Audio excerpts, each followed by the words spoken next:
All right, the floor is all yours for the next 45 minutes, sir. Hey, y'all, Devaldis alcoholic. Grateful to be here. Grateful to be sober. I found out the hard way. Y'all can have a meeting without me, but I can't have a meeting without y'all.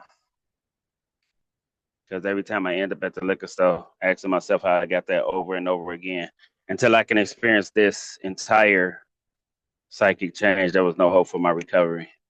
Thank you, Eric, for asking me to come out and share my experience, strength for hope. Thank you, Derek. Wi-Fi, my man's in there. And thank everybody for showing up for your sobriety and for mine. I got a God-given separation date, her reborn date, a divorce date, my assignment date of November 28, 2018. I have a sponsor who has a sponsor, and I take men through the book when they allow me. I have a home group, John Squad Double Speaker. We meet up every day of the week. Just added some new meetings. Just started a couple of new meetings. Dropped the rock, big book study, personal stories, meeting out the back of the book. I stay in the middle. I stay in the herd. I stay in the center. Right. I don't sit on the outside of this thing, and because I found out the hard way, like me in the program or on the program is like a submarine. Being in a submarine or on a submarine as it's going under. I was drowning in the rooms of Alcoholics Anonymous. Right. And my insides was tearing up, right? And for a long time I thought I look, I'm gonna say this to all my new friends. My new friends, we have found the truth. We have found the truth, and the truth, what it's gonna do? It's gonna set us free. Right? The truth shall set you free. So welcome to this exodus. This is an exodus. The Alcoholics Anonymous is an exodus. What is an exodus? A mass departure from what we used to be, right? To a new way of life. And welcome to this new way of life. This is a rescue mission, a recovery mission. That's what we on. We trying to help somebody, right? And that's my goal. That's my aim today, is try to help somebody, sharing my experience, strength, and hope. So I'm gonna try to carry a message and not speak. So like I said, let me get a quiet time because I'm all over the place right now, and I'm a little bit nervous. And let me get grounded. God, I thank you for everything you've given me. I thank you for everything you've taken from me. And I thank you for everything you've left me. That will and that must be done. Once again, my name is Devaldis Garf, and I'm an alcoholic. I say my whole name because my friend said, man, don't be so anonymous that the fellowship can't find you. And I received that, right? I received that. And I'm gonna tell you why I said my whole name later on in my story. So I came up in here a long time ago, 2012, man, for other people, outside things. Everybody fought the emotional appeal. I come up in here and I didn't want this. I ain't like y'all. I'm not like y'all, right? I don't want none of y'all got to offer. I just want the pain to end, right? I didn't want to take the steps, right? I want to piecemeal the steps, and I want to cherry pick the steps, and I want to do whatever steps I want to do. And guess what happened, y'all? I ended back on the crate, right? I like that read you read, right? Like, and we was just in I got another home group, never too early. Like I show up there. That's my home group, right? Like, and we was talking about every form of self-deception and experimentation. I try to prove myself exception to the rule, right? The self-deception that this time gonna be different. Guess what I got? Lab coat. That experimentation, I put the lab coat back on. This last time wasn't so bad. This time gonna be different. That's that self-deception that I tell myself, and every time it get worser. Yep, I said it. It get worse and never better, right? Every single time I went back out there, it got worse, and I got that ass toe off. I got tenderized long enough and hard enough for a long time, right? And I didn't even know what I was suffering from. Right. So coming up at an early age, man, I had both my parents. Both of my parents was they never drank. I ain't come up in an alcoholic family, so I don't know where I got this thing from. Right. Like both of my parents my dad was the home. He took care of the home. My mom was the disciplinarian. But when my dad came home, my dad became the disciplinarian too. Right. So I get my ass whooped by my mom, and then my dad come home for work and I get my ass toe off. And then both of them must say, I ain't doing this because we doing this because we love you. Right. And I took that story, that scenario with me, right? For a long time, I would get into relationships, and if you don't hit me, you don't love me, right? I took that with me for a long time. And coming up in this household, my parents told me some things. My mother said, answer the door and tell them I'm not here.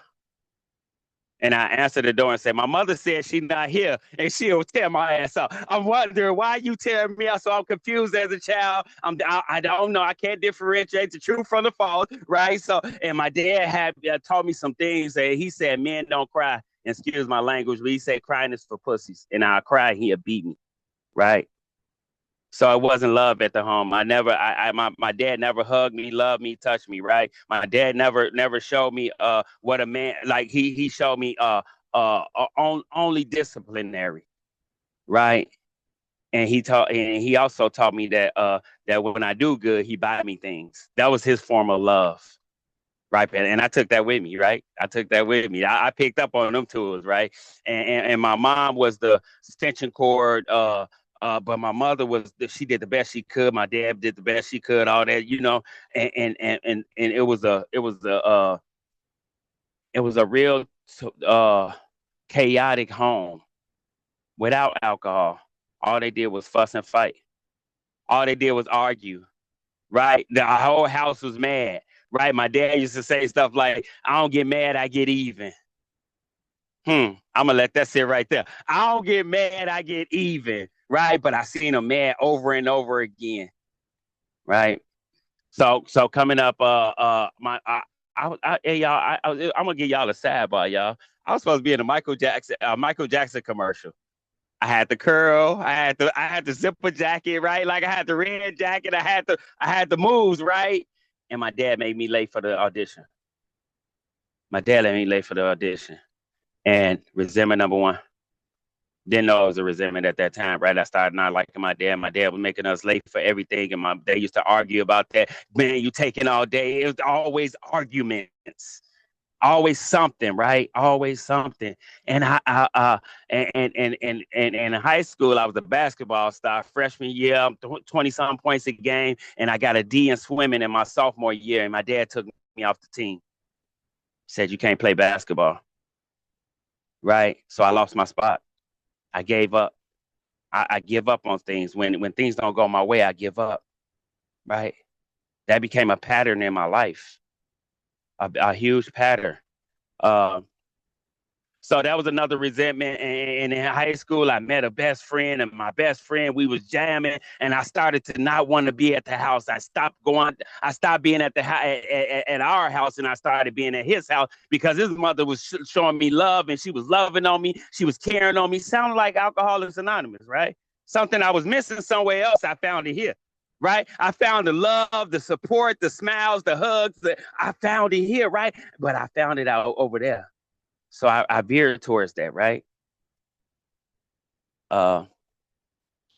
December 31st, 1999. No, 1994.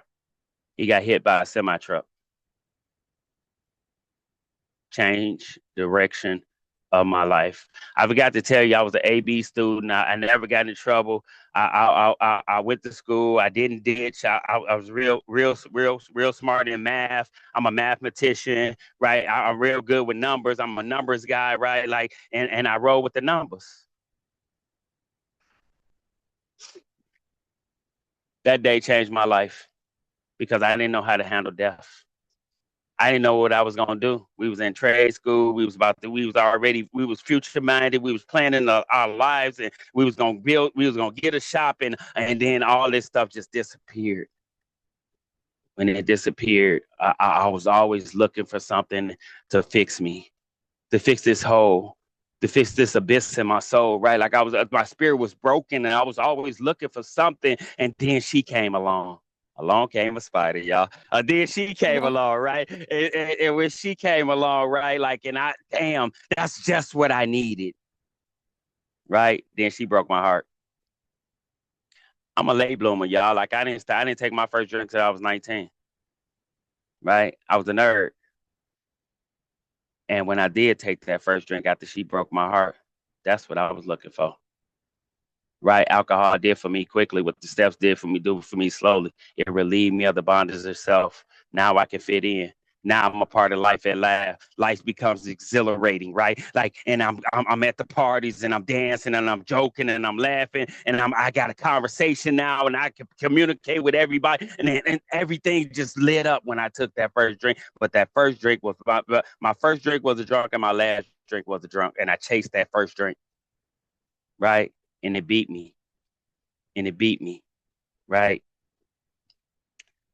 So that went on for years and years. And I found some other outside issues. I found some weed, and then I started selling drugs, right? Like, I started selling drugs, and then I became my best client. Monkey can't sell no bananas, y'all. A monkey can't sell no, but I got high on my own supply for a long time. And then that pipe brought me to my knees, right? Alcohol was always involved. I always taking a drink, and I was taking a drink to get up, and I was taking a drink to get down. I was getting too high, and now I need to take it down, and I take a drink, right? And then my mama said, "You need some help, boy. You need some help. You need some help. Something wrong with you." So I went to my first treatment facility, and in that first treatment facility, I ain't hear nothing they said. I couldn't hear y'all. Right? Ain't nothing wrong with me. It's y'all. If you had my mama, you'll drink too. Right? If you had my girlfriend that left you, you'll drink too. If you felt like I felt, you'll drink too. I gave myself all the room to take a drink because I was dying. I was hurting on the inside, and I didn't know what's wrong with me, and I couldn't hear y'all, and I wasn't letting y'all in, and I ain't want to let y'all in. Y'all getting too close, because if y'all get too close, y'all gonna goddamn it leave me. Y'all gonna leave me. Mm.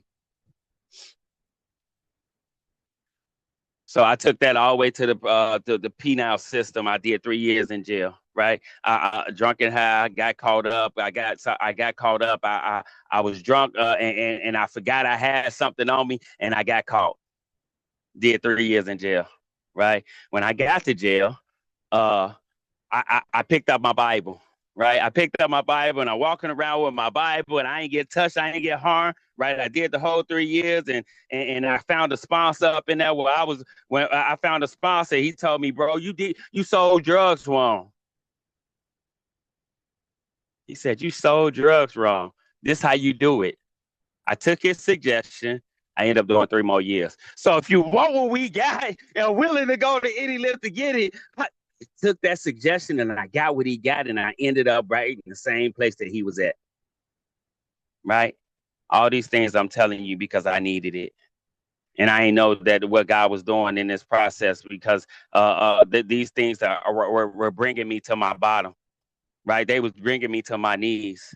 They was bringing me to a place of surrender, and I ain't know it, right? Like, and I'm, God, why you doing this to me? Why you doing this to me? Then I start visiting and frequenting treatment facilities, recovery homes, and psych wards, and I start in and out of them, right? I started going in and out of these places, and I do 2-3 months to get a couple of a month sober, and by every form of self-deception and experimentation, I'm not like y'all. I am not like y'all. I tried every imaginable remedy to stay sober and to get drunk, right? Every imaginable remedy. Relationship recovery. Tried that. She gonna fix me.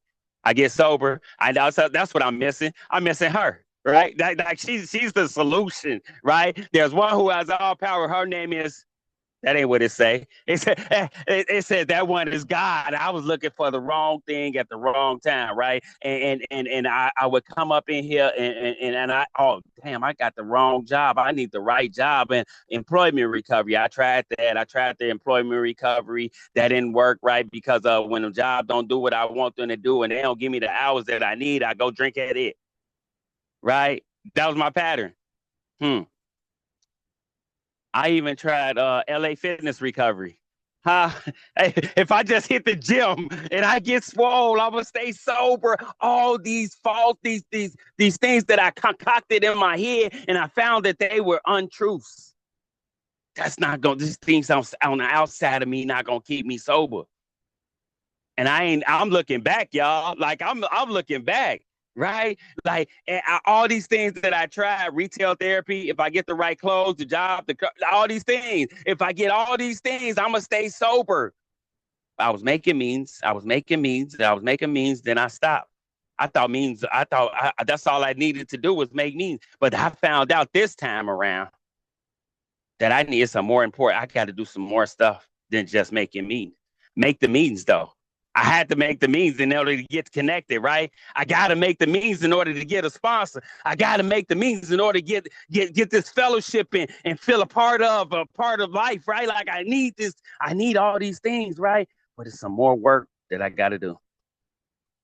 So make the means. Make means till means make sense. And when means make sense, make the damn means, right? So this time around, I come into the recovery home, driving on the expressway, 75 miles an hour, tire and rim come off my car, right? November 26th, I prayed a prayer. I said, God, you help me with everything. Why haven't you taken this from me? November 27th, I'm driving on my car on the expressway, tire and rim come off my car. Instead of putting it back on my car, I put it inside my car and proceed to drive on my brakes. I forgot to tell y'all I had $10. I'm chasing Jason, and this ain't Friday the 13th. Right? And Friday the 13th, Jason chasing me. I'm running towards Jason, and he killing me. He beating me. I'm talking about alcohol, y'all. Alcohol is beating me. The side dishes is beating me. And I couldn't stop. Not even with the greatest willpower or the wish. Right? Every time I counted my money in bags. Right? I counted my money in bags. If I got $50, that's 3 for 50. Right? That's how I counted my money. I ain't even count 20, 40, 60. I ain't count like that, right? Everything was based on getting one more. So driving on the expressway, sparks everywhere, right? Sparks everywhere. People looking at me. What y'all looking at? Why y'all over there looking at me? Right? Like this is normal for me to drive on my brakes, right? Like I'm mad at them, right? And then my transmission shot from underneath my car. One of them cold Chicago nights. I'm talking about super cold. I'm talking about it's so cold outside when you step outside, your fingers burn. One of them nights, right? And I looked around. Damn, I got $10. I gotta go get what I need. I ain't got no car. I ain't got nowhere to go. I'm homeless. I was living in my car. Like I'm talking about, I was living in my car and I had somewhere to go. My parents wouldn't have put me out. They said you can come home at any time. But I was the guilt, the shame, the remorse wouldn't let me want to see them. I didn't want them to see my face because I felt like a piece of shit. And on the inside, this is an inside. I was feeling like this on the inside. So I ain't go around my parents for like I don't even know how long, y'all. I was just living in my car. I go get what I need, and I look around, and something came over me, and I call it grace. Window of opportunity. Something came over me and said, "Why don't you go back to them people? Why don't you go back to treatment?" And I went back to treatment, y'all. In order to get to treatment, I had to take a train and 2 buses. And in Chicago, fare is $2.50, sir. You cannot get on this train without $2.50. Looking back, God always put the right people at the right time in the right place. So I go up to the train and I say, please, can you please, my first admission of honesty looking back, right? Like my first admission of honesty, I said, can you please let me on this train? I'm trying to get the treatment. She said, go ahead, baby. I'm going to pray for you. Look at God. Look at God. She let me on that train, right? She let me on that train. I get on that first bus and I tell them the same story, but it's always the third bus that always brings me chills. I tell them the story and he say, come on, little dog, I'm going to drop you off right in front of the place. Look at God. Right people at the right time in the right place, because I might have missed it if I had one person other than that person that was standing at them booths. I don't know. But God let that up. That was divinely inspired. I jumped through that hoop. I jumped through that hurdle, right? Like I jumped over that hurdle because God gave me the opportunity. God gave me the legs to jump. And I went and I jumped and I got the treatment safe and protected. I ain't know if this thing was going to work this time, y'all. I'm an inner router. I'm a figure outer. I've been in treatment over 10 times. I'm talking about every time I come to treatment, I get my ribs out of hock, right? Everything is going good. You know what I'm saying? I get a little weight on me. And then then the same vicious cycle, right? Same vicious cycle. I get a bright idea. I just do one. I just do one. That's my song. That's my salute song. I just do one. I got stories after stories, y'all. Like I'm talking about.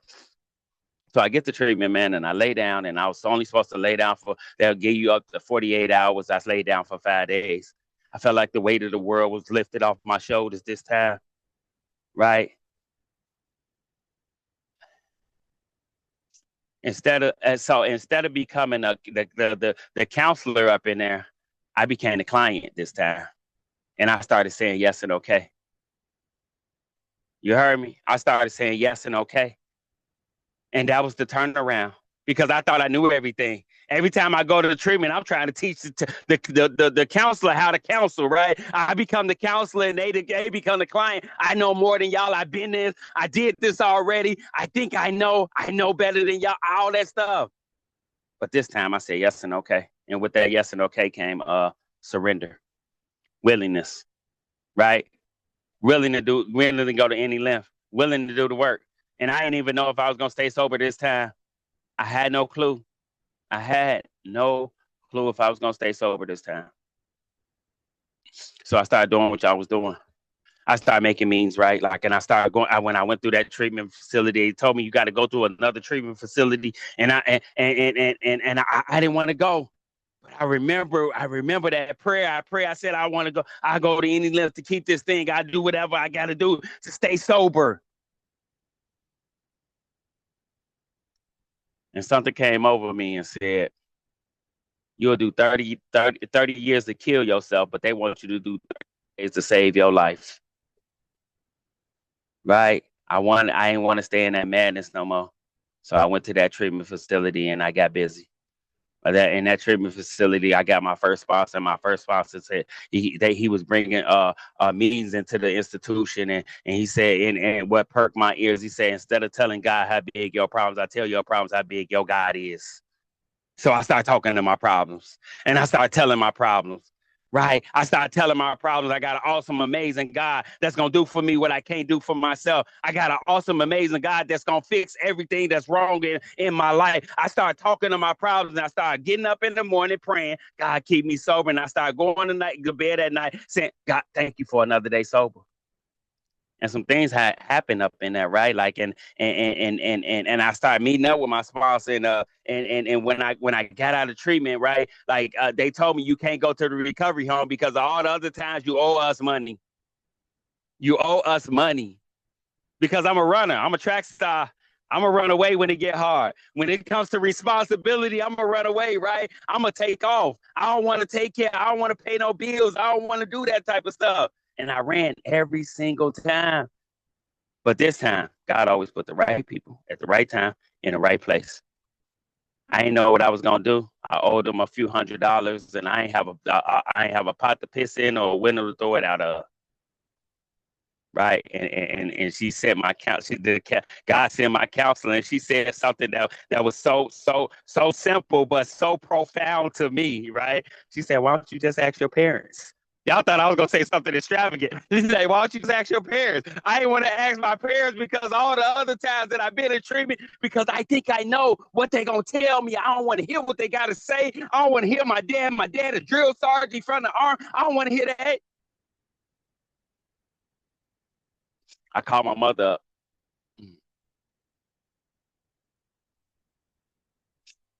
My mother said, I need you to talk. I want you to talk to your daddy. I ain't got no money. That's my mother's favorite line. I ain't got no money, right? I'm gonna you talk to your daddy. I was like, I don't want to talk to my daddy, Mom. You just do it. You just give it to me. I ain't know if I was gonna stay sober, y'all. And I talked to my dad, and he said, he asked no questions. He said, come and get it. When do you need it? Look at God. No questions asked. So I went to go get that money and praying all the way there, the serenity prayer all the way there.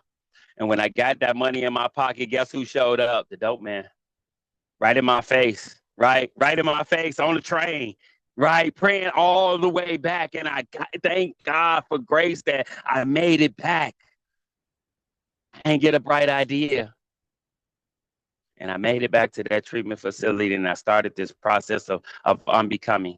I started this process of uncovering. I started this process of going through the work. I got with that sponsor, and we started meeting up, right? We started meeting up and going through the book, right? And I ain't want to do it. We in Dunkin' Donuts early in the morning. We meeting up, and I'm going to any length. And then all of a sudden, we get to the fourth step.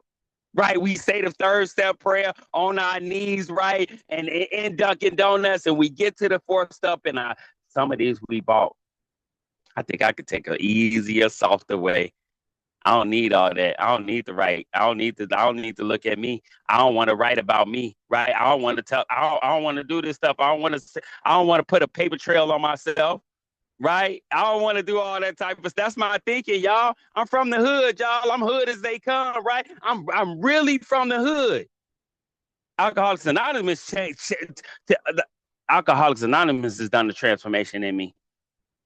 I'm a pistol toter, right? I play with guns. You know what I'm saying? I sell drugs. That's what I do, y'all.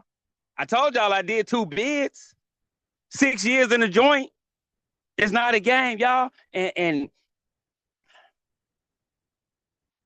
I'm so grateful for my sponsor at that time. So I ran from my sponsor if he was the dope man. I stopped meeting up with him. I stopped calling him, right? Some of these we bought. I know it says now we launched out. Like I ain't want to launch out, right? I want to rest on my laurels. That's the thing. That's one of the things that they say it's easy to rest on your laurels, right? But guess what? You headed for trouble if you do. I was headed for trouble. And I know the trouble that I'm headed for because I've practiced this thing over and over again. I've done this same song and dance over and over again. And I made one meeting too many. A meeting that I knew my sponsor wasn't going to be there. I tried to make the meeting and I saw my sponsor and I ran up to him because I knew them feelings that I was feeling. I knew I was on my way to go cop. And he was there. And I said, "Let's get busy. What I need to do," because I knew he was a man with a real answer. He was staying sober, right? I heard his story, and I got down to some cause and conditions. I got armed with the facts about myself, and I did this writing, right? Like, in his writing allowed me to see me, right? Anybody struggling with the fourth step, look, the first 2 columns easy. I get to point the finger at y'all ass. Y'all, I get to continue to blame y'all for the harms done, the causing conditions of why I drink, and I get to still point the finger at y'all. But the third column, what did it affect? I get to look at what these effects on my life. In the fourth column, y'all flip the script on me and y'all tell me, where am I to blame? Where was I at fault? Let me look at me. Let me replace this magnifying glass with a mirror. Start looking at me because this is an inside job, right? Look, y'all, I don't want to do a 5th step. Where I'm from, snitches get stitches. I don't tell on nobody. I don't want to tell on myself what I look like telling on myself. But guess what, y'all? That was false because I ain't getting no stitches. I got recovery. I told on me, and guess what? My life has never been the same. I told on myself, and my life has never been the same. So I continue to do the work, right? And I'm still to continue to make it mean. And the pandemic hit, and stuff started to happen, and they took away my passes, and you can't go nowhere. And I'm stuck. I feel like I'm in prison, but they asked me to do 3 meetings a week. What an order! I can't go through with it. That's too much for me. Y'all took away my passes. I'm resentful, right? I had to talk to my sponsor about that. I don't want to do no 3 meetings a week. I don't want to do all that stuff. God always put the right people at the right time in the right place. My best friend came up to me and said, "It ain't about you, dog." He said, "It ain't about you." I needed to hear that. God always put somebody that speaks louder than my thinking in my path. I need somebody that speaks louder than my damn thinking, than my ego, than what I think I know. Guess what, y'all? As a result of taking that suggestion, y'all told me all suggestions are free. They only cost when I don't take them. As a result of taking that suggestion, I've been living that way ever since. It ain't about me. It ain't about me, y'all. I did 3 meetings a week, Monday, Wednesday, and Friday. I'm showing up for big book studies. I'm taking these new people, these new people, and I'm barely sober myself, but I'm giving away what I got. I don't think I got enough to offer. I don't think I got, because I suffer from low self-esteem, low self-worth, and I walk around with my self-esteem underneath my shield, and I don't think I'm good a damn enough. But I just showed up and God did the rest. I just kept showing up Monday, Wednesday, and Friday, right? Packed house. That catapulted my recovery. So I'm still doing the work, and I get to 6 and 7, and I ask God to remove it. I become willing, and I ask God to remove it, and I start doing these. I put this stuff on paper, these amends on paper, and I start making these damn amends. Game changer, y'all. I'm just these amends are game changers. The same dude that told me crying is for pussies. I made this to my dad. I made this amends to this man, and he said, and he, as a tear comes down his eye, he said, "Keep doing what you doing, son." First time he ever called me son in a long damn time. Game changer, y'all. The woman that told me you're an embarrassment, my mama, you're an embarrassment. She used to be like, "You're an embarrassment." She said, "You taken 10 years from my life. Now you've given it back." I'm really emotional because I lost both of my parents recently, right? And when I lost my mom in 2023, right? Like, she said you give it to. I was 4 years sober when she passed away, right? I was 4 years sober, and I'm asking God, like, God, where my other 6 years at? I'm starting to get resentful with God. Where my other 6 years at? Well, she promised me 6 years. She brought me 10 years. So February 28th, 2023, I lost my mother. Right? I got to show up. But the experience I got, right? The experience I got from her getting sick from January to February 28th is priceless. It was a priceless gift that I never experienced my whole life. I told y'all my parents was chaotic. It was always fussing, fighting, no love, no hug. I never seen them touch, kiss, love. I never seen them do none of that. Right, my dad had a stroke like a couple of months before that, and I brought him to the hospital, and the first thing my mother says is, "I love you," and my dad said, "I love you more," and they held hands. This is an experience you must not miss, y'all. I said these experiences is priceless, and I hold on to them dearly. On my mother's dying bed,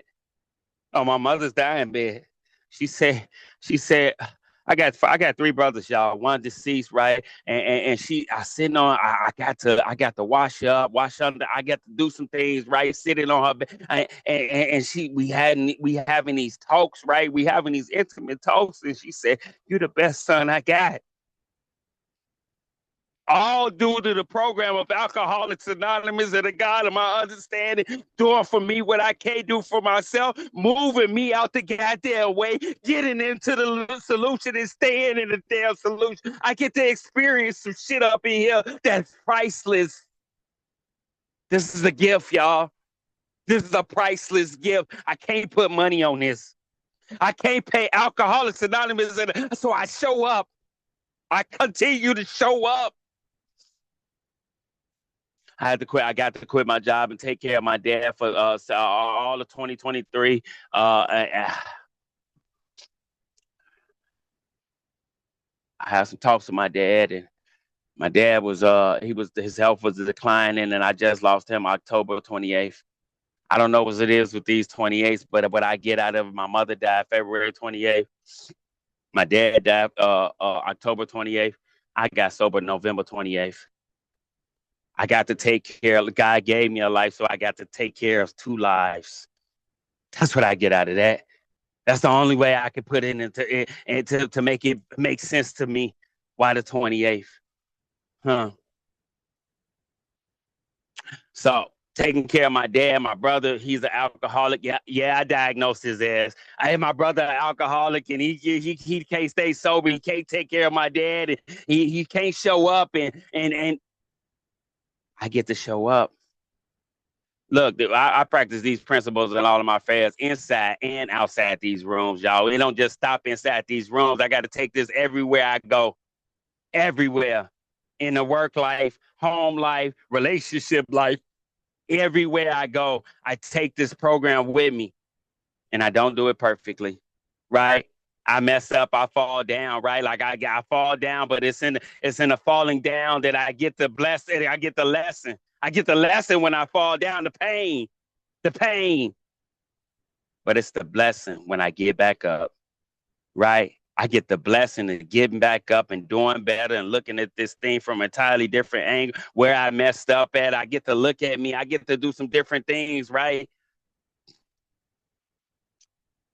A lot of things have happened over this course of the last 6 years that I'm so grateful for. A couple weeks ago, I was talking to my sponsor, and I was in a real dark place. I'm grieving. I'm grieving my parents. I got some other stuff going on with somebody talking about me around the rooms, right? And I want to quit old girl ain't acting right type of shit. You know what I'm saying? All that type of stuff, right? And I got all these bills and everything just coming down, crashing down on me. I just started back working, right? And I'm in a real dark place. And I go on my home group and I said, fuck AA. Let me get honest, y'all. I said, I'm tired of this. I don't want to do this stuff no more. Right? Y'all know what I did? I called my sponsor. And he gave me a solution. Right? And guess what? God already had a solution too. Right? So the week before, the lady asked me to give a share on step 2 on the day I was in a dark place and I didn't want to show up and I didn't want to get a share. I don't want to do this stuff, but I show up any damn way. My sponsor talks about there's a grade that you get up in here, right? Like you get it's not like geometry or mathematics or history. He said perfect attendance.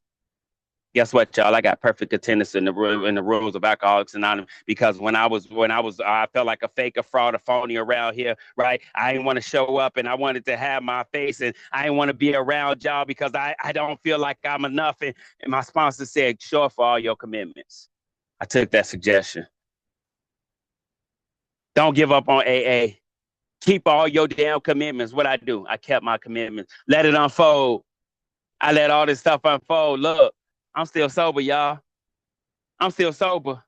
No, despite all these things that's happening in my life, I find that it's not happening. It's happening. It's happening. Everything that happened to me was happening for me to get closer to my creator so he can do something in me. And now it's happening through me. I can sit back and tell the story. I can sit back and carry a message of hope. I can sit back and be honest and give away what was so freely given to me. But it's a cost that has to be paid. Destruction of self-centeredness, it's got to go. I must go or it kills me. Right? What it look like today, man? What my life look like? What I look like today? Right? What my life look like today? I got this new job, right? And it's the best job ever.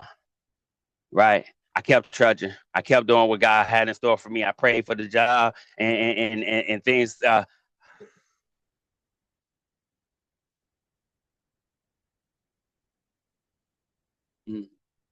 I'm so grateful for this process, y'all. God takes care of me. God does for me what I can't do for myself. He gives me those things that I pray for what I need, and God gives me what I want. Right? I find that out. I prayed for a job, and he gave me exactly what I wanted and needed at the same damn time. Right? Brand new truck, 2025, right? Off the lot. Right. And they give me all the miles that I can drive. Right. Like, and guess what, y'all? Like my work life is amazing. But guess what? My family life is even more amazing.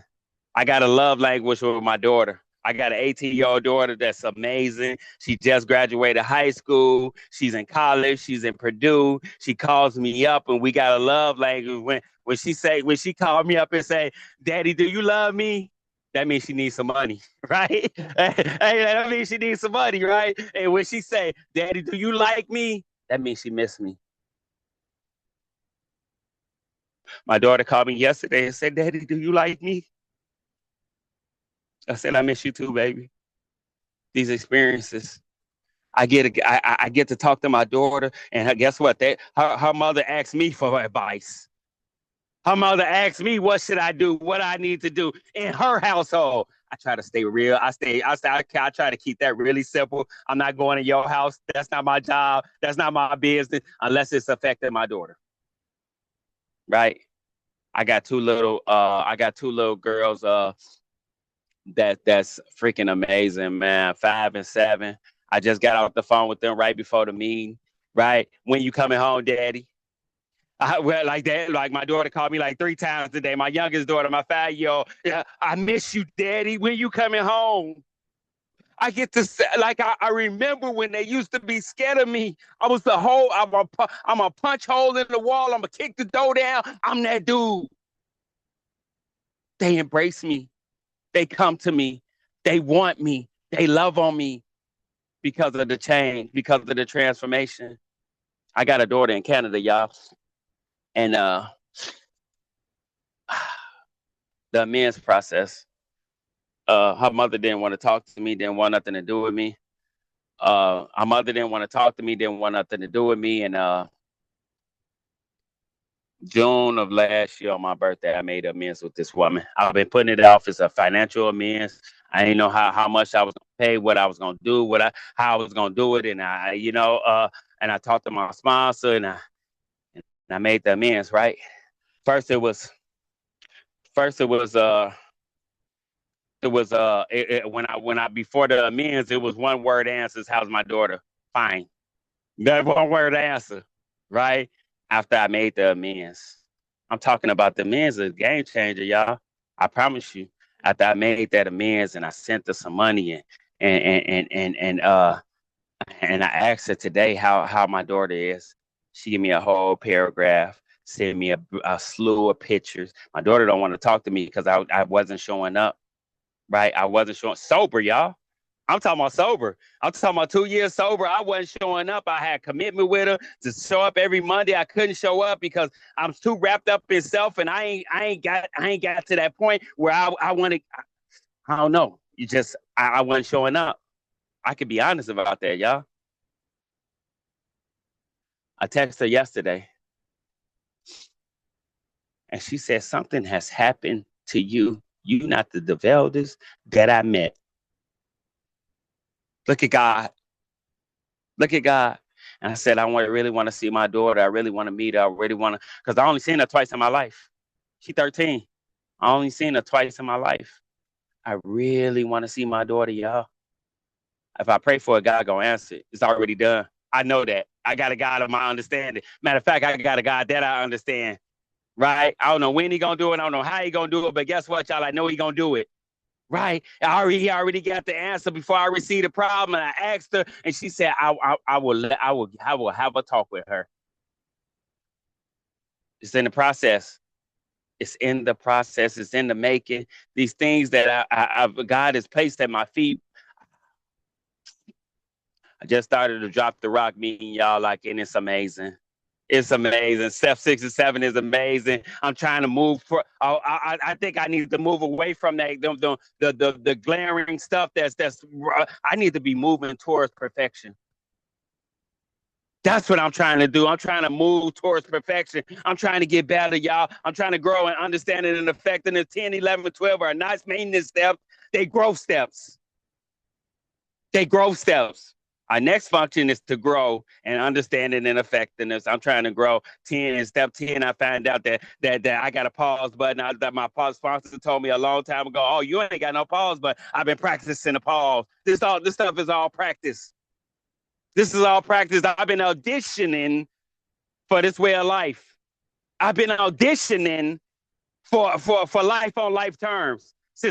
Since November 28, 2018, I've been auditioning for life to show up and me be able to handle it because I've been practicing these principles in all of my affairs. I've been doing this deal right. When life show up, I'm able to stay sober and I'm able to help somebody else at the same damn time. At the same time, no matter what is going on.